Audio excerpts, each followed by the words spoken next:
Thank you once again for making Locked On Cougars your first listen of the day. Hope you all are doing well. Friday, snow is absolutely miserable here along the Wasatch Front, but nonetheless, hope you guys are having a fantastic Valentine's Day, taking care of your loved ones that are near and dear to you. Obviously, on this day that celebrates love, but let's talk about the love not being reciprocated by the NFL to BYU. Yesterday, the NFL Combine list came out, the full list of athletes invited to the annual, they call it the NFL Scouting Combine, I think is what they call it, out there at Lucas Oil Stadium in Indianapolis. Uh, and BYU got count them, one invite to this. Tyler Batty, and I expected Tyler to obviously get that. He is headed to Indianapolis. But where in the heck are the other BYU Cougars I thought that were going to end up at the NFL Combine? There are two names, most of all, that I anticipated getting a Combine invite. They got snubbed. They are Caleb Etienne and Jakob Robinson. Some of you are saying, well, what about Connor Pay? I think Connor and the injury he suffered at midseason has precluded him from getting that invite, even though I would stump for my guy to get that invite. And maybe at some point there could be a late invite on all three of these, but currently none of them are going to this. What that means is typically when it comes to NFL Combine invites, the NFL polls all 32 teams. They essentially share their draft list, the athletes they believe are draftable athletes, their full draft list. And if there's corresponding athletes, multiple franchises believe a singular athlete is a draftable athlete, they typically get an invite to the NFL Combine. Now, not getting an invite to the Combine is not the death knell for your chances of going in the NFL draft. There are a number of guys, dozens in fact, who will hear their names called coming up in April that did not go to the Combine. But here's the deal. BYU has two all-conference performers outside of Tyler Batty, who, by the way, was very, very good this past year for BYU, had maybe one of his finest seasons, if not his finest season, in a Cougar uniform. But Caleb Etienne had a remarkable turnaround. He was a first-team all-conference left tackle, and you're going to snub him and not send him to Indianapolis? What in the heck?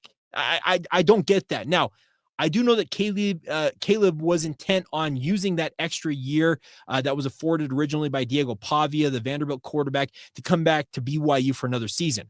Well, situations popped up. There were some legalese in that, quote, blanket waiver, which never was actually a blanket waiver, but that's beside the point, that essentially told Caleb, yeah, your chances of getting that year back are slim to none. So he said, hey, I'm going to make the announcement. I'm going pro. And I still believe Caleb Etienne is a draftable athlete. Obviously, there's going to be film juxtaposed from his time at BYU from 2023 to 2024 and saying, okay, where's the real Caleb Etienne?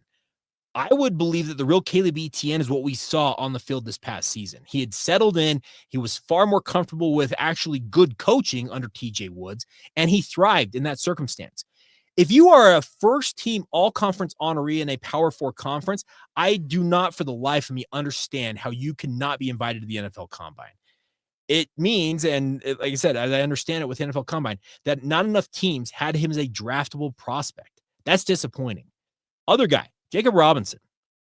Jakob has been a guy who has been a steady performer and has improved every single season he was at BYU. Yes, he is slight of frame. Yes, he may not be the fastest cornerback or the tallest cornerback that you're going to see in this draft class, but what Jakob Robinson has is a playmaking ability and just a penchant for being what the team, speaking of BYU or whoever ends up playing for in the NFL, he will be whatever they need him to be, and he will accomplish what he needs to get the job done. He was a second-team all-conference honoree. How in the heck do these guys not get that opportunity? I don't want to say it's a conspiracy theory because I don't think it is, because once again, the NFL is not over there twirling their mustache and saying, whoa, let's get BYU. The fact is the NFL teams apparently don't see BYU still as a place that can develop and pump out top-tier athletes, which is baffling to me. Look at the athletes BYU has in the NFL right now. They have got the best punter in most people's eyes in Ryan Rico. They've got the best linebacker in the NFL in Fred Warner. They got the best all-around athlete in the league in Taysom Hill, the Swiss Army knife. They've got guys like Jamal Williams out there, Sione Takitaki. I can just go down the list of the athletes that BYU has in the NFL right now. And I would be asking myself, What are we doing wrong? If I'm Kalani Sitake, I'm calling up these NFL franchises who sent scout after scout after scout to BYU and saying, why are my guys not getting a draftable grade from you guys? What are we doing wrong here? That's the concern I would have if I'm BYU, is that does the NFL just continue to think that we're not an NFL factory? Because Kalani said it. He wants guys, if they have aspirations, and by and large they all do, of playing in the NFL, to have that opportunity. Let me reiterate. It is not the end all be all to be invited to the NFL Combine, because there are a number of guys, I think Caleb and Jakob among them, so long as their workouts at the Big 12 Pro Day go well, their individual workouts with teams, the visits they make, the interviews they will do, they ace all that stuff, they could very well still hear their name called on in the NFL draft. But going into the Combine, it's a mark of prestige, and it tells you it's like a self-assurance. Yes, I am an NFL caliber athlete. And it's disappointing. It sucks because it reflects poorly on BYU. And I'm going to stump as hard as anybody for BYU, because Kalani has done an incredible job, speaking of Kalani Sitake, to foster a program that is very, very welcoming to NFL scouts. And they want to make sure, once again, that these athletes that come and play at BYU have that opportunity to go and play at the professional level. I hope that at some point it turns around and BYU starts to get more guys getting invites to events like this. The Senior Bowl. I know that Tyler went to the East-West Shrine game. Jakob Robinson ended up being a late addition to that. And there could be some late invites coming out from the Combine if guys withdraw due to injury, etc. And I hope that this gets rectified to some level, because it's not a good look for BYU. Trust me, I already saw some certain fan bases that are 40 miles north dunking on BYU. See, you had an incredible season. You got one guy at the Combine. We got 3. Great. So be it.